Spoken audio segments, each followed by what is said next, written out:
Good morning students. आज हम हल संधि कंटिन्यू करते हुए अनुनासिक तुक आगम और छद्म संधि पढ़ेंगे। ठीक है, सबसे पहले हम देखते हैं अनुनासिक संधि क्या होता है। इसमें यदि वर्गों के पहले, दूसरे, तीसरे और चौथे वर्ण के बाद, यानी वर्गों के पहले दूसरे कैसे, जैसे क वर्ग है तो क ख घ ग, ये 4 वर्ण है, के बाद किसी भी वर्ग का अनुनासिक अर्थात पंचम वर्ण, अर्थात किसी भी वर्ग का 5वां वर्ण, जैसे क ख घ ग ड़ ड़ ग जो है 5वां वर्ण है, च छ झ झ य ये 5वें वर्ण है। जब ये वर्ण आते हैं, ठीक है, सिंपल सी चीज है, जब हम देखते हैं कि वर्गों का पहला, दूसरा, तीसरा, चौथा और उसके बाद 5वां वर्ण आता है, तब हमें क्या करना है कि सीधी सी बात है, जो पहला, दूसरा, तीसरा और चौथा वर्ण है वो अपने ही वर्ग का 5वां वर्ण बनेगा। एक सिंपल सा नियम ये हो गया कि प्लस से पहले जब हम देखते हैं पहला, दूसरा, तीसरा, चौथा वर्ण आता है और उसके बाद 5वां वर्ण आता है, तो हमें इन चारों वर्णों को क्या करना है, इसी के वर्ग के 5वें वर्ण में बदलना है। अगर सिंपल भाषा में मैं कहूँ, अगर किसी भी वर्ड में 2 पंचम वर्ण एक साथ हो तब वहाँ अनुनासिक संधि होगी। फॉर एग्जाम्पल हम आगे देखते हैं, जैसे यहाँ देखो सीधा मैंने दे दिया वर्गों का पहला, दूसरा, तीसरा, चौथा वर्ण और 5वां वर्ण, बाद में 5वां वर्ण आता है, जैसे ग य ण न म, ये वर्ण आते हैं, तब हमें क्या करना है, ये जो वर्गों के वर्ण है इनको 5वें वर्ण में चेंज कर लेना, ग य ण न म में। जैसे एग्जाम्पल देखते हैं, सीधी सी चीज है, यहाँ सिंपल सा मैं आपको बताता हूँ, जैसे वाक प्लस मयम, ये पहला वर्ण है, ठीक है, और पीछे 5वां वर्ण आया है, तो हम इसको क्या करेंगे, क है, क का 5वां वर्ण ग होता है, तो यहाँ ग हो गया, और पीछे ऐसे कैसे, सिर्फ आइडेंटिफाई करना है, पीछे 5वां वर्ण है और यहाँ आगे पहला, दूसरा, तीसरा या चौथा वर्ण है, तो हमें यहाँ वाले वर्ण का 5वां वर्ण करना है। तो क वर्ग का पंचम वर्ण ग होता है, तो अपना आंसर हो जाएगा वांग्मयम। जैसे यहाँ देखो, ये थोड़ा सिंपल समझ में आ जाएगा, सट प्लस मुखम, जैसे ये ट है, ट पहला वर्ण आया, उसके बाद में 5वां वर्ण है, तो इस ट को क्या करेंगे, इसी के वर्ग का 5वां वर्ण यानी ण बन जाएगा, ठीक है। और जब हम इनको जोड़ेंगे क्षण मुखम, तो यहाँ पर देखो ट किसमें बदला, ण में, और यहाँ पर क्या हो गया, ये ण हलंत ही रहेगा क्योंकि ट भी हलंत ही था, तो यहाँ बन जाएगा षणमुखम, ठीक है। कुछ एग्जाम्पल यहाँ देखते हैं, जैसे उत प्लस नति, तो त वर्ग का 5वां वर्ण त थ द ध न, ठीक है, तो उन्नति। तत् प्लस मयम, तो त थ द ध न 5वां वर्ण बन जाएगा न, क्योंकि पीछे 5वां वर्ण आया हुआ है, तो तन्मयः। अप प्लस मयः तो बन जाएगा अमया।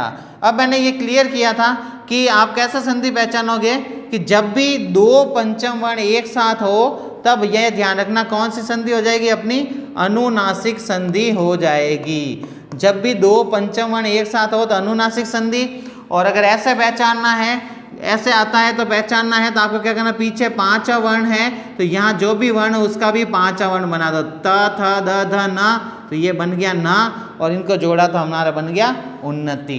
बहुत सिंपल है, आइडेंटिफाई करने के लिए 2 पंचम वर्ण एक साथ है, यहाँ पे भी देखो ये न और म पंचम वर्ण है, दोनों म पंचम वर्ण है, एक साथ हो तो कौन सी संधि हो जाएगी, अनुनासिक संधि हो जाएगी, ठीक है। उसके बाद देखो सेकंड संधि हम पढ़ेंगे तुक आगम संधि। अगर इनकी संधि करते हैं तो तुगागम होती है, ठीक है, जैसे तो संधि होती है क ग में, तो तुगागम कहीं कहीं पर जो है आपको ये इस तरह से लिखी हुई भी मिल जाएगी, तुगागम संधि, तुगागम संधि। तो मतलब यहाँ क जो था वो ग में बदल गया, जैसे तो संधि थी, हमने व्यंजन संधि हल संधि में पढ़ी थी उसमें।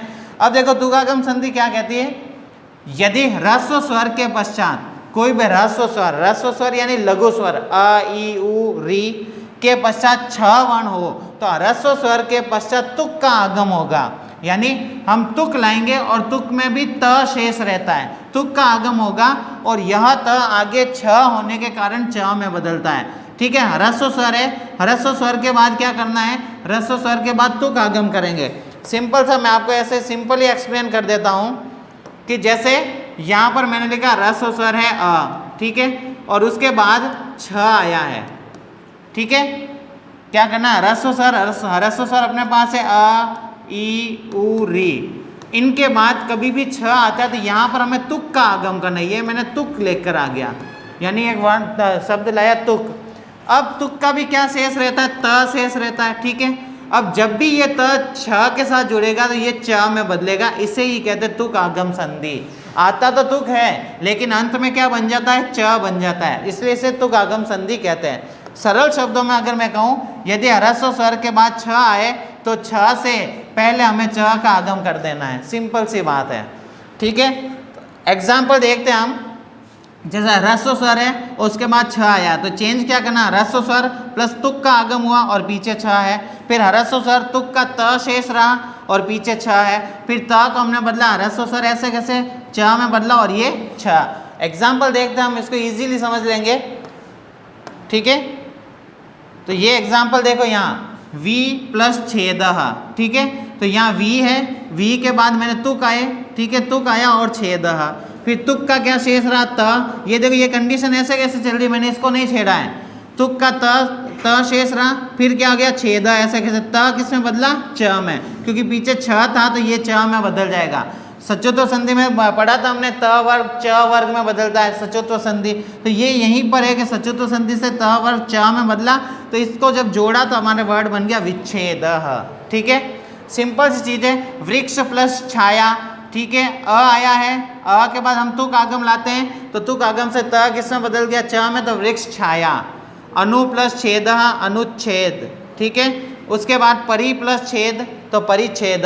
एक सिंपल सी पहचान हो जाएगी कि तुक आगम संधि कैसे होगी, जब भी च और छ एक साथ आया है इसका मतलब तुक आगम संधि है, ठीक है। इसमें कुछ एग्जाम्पल फिक्स है, वृक्ष छाया है, अनुच्छेद है, परिच्छेद है, जैसे विच्छेद बता दिया, इस तरह के कुछ एग्जाम्पल आते हैं तब हमें करना है तुक आगम संधि, ठीक है।